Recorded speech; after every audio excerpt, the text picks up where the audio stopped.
IPFT কেন তৈরি হয়েছে, ত্রিপুরা মাতা কেন তৈরি হয়েছে, টিওজিএস কেন তৈরি হয়েছে, আইএনপিটি কেন তৈরি হয়েছে? বিজেপির বিরুদ্ধে, মোদীর বিরুদ্ধে। এরা মোদীর বিরুদ্ধে তৈরি হয়নি, এরা কমিউনিস্টের বিরুদ্ধে লাভবান হয়েছিল।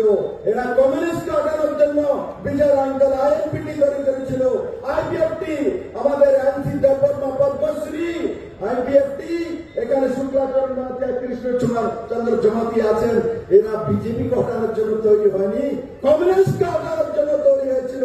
ত্রিপুরা মাথা বিজয় আঙ্কেল করুণাচন্দ্র জমাতিয়া, সর্বপ্রেমী মহারাজ প্রজ্যোৎ কিশোর মানিক্য বিজেপিকে হটানোর জন্য নয়, আপনাদেরকে তৈরি পার করার জন্য, ত্রিপুরার মানুষের কাছ থেকে আপনাদের বিদায় করার জন্য, বিদায় ঘটার জন্য টিউজিএস সমাচরণ ত্রিপুরা তৈরি করেছিল। বিজেপিকে হটানোর জন্য নয়, আপনাদের কমিউনিস্ট পার্টিকে হটানোর জন্য সমাচরণ ত্রিপুরা টিউজিএস তৈরি করেছিল।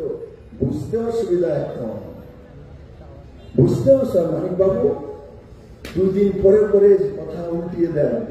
একদিন বেরিয়েছেন তো বলছেন যে ত্রিপুরার মানুষ সন্তান বিক্রি করে খায়।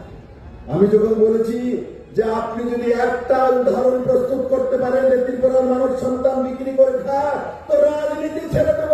মানিক বাবু ডরের ময়দান ছেড়ে দিয়েছেন। হিম্মত মানিক বাবু এখনো বলি আসল বিপ্লবের সামনে বলকে সন্তান বিক্রি করেছে, কার কাছে করেছে, কাকে টাকা দিয়েছে, কোন প্রদেশে করেছে? ত্রিপুরাকে বদনাম করার জন্য, ত্রিপুরার মানুষকে বদনাম করা ছাড়া আপনার কুণ্ডলিতে কোনো কিছু নেই। এই শেষ বয়সে 75 বছর বয়সে আপনি বদনাম করেন ত্রিপুরাকে, যে প্রদেশ আপনাকে 4-4 মুখ্যমন্ত্রী বানিয়েছে। আপনার মধ্যে মনুষ্যত্ব জ্ঞান পর্যন্ত নেই। আপনি কংগ্রেস আর সিপিএম এর মিথালিতে নিজের ব্যক্তিত্বকে বিসর্জন দিয়ে দিয়েছেন। মানিক বাবু মানুষ আপনাকে দেখলে তিরস্কার করবে, হাসবে, কারণ কি আপনি সেই ব্যক্তি, নীতি আদর্শ হোয়াইট কলার তার কথা বলতেন। আজকে আপনার বগরের দাবাতে আইপিএফটি নেই, আপনার কাছে ত্রিপুরা মাতা নেই, আপনার কাছে আইএনপিটি নেই, আপনার কাছে টিউজিএস নেই, আপনার কাছে কে আছে? রাহুল গান্ধী, আশিস শাহ আর একটা পরিবার। কত কষ্ট করছেন, খাইলা ডাব্বাটা লিখলে বলছেন। এত কষ্ট করার পর डब्बा खाली है, आज आपके पास कुछ नहीं है।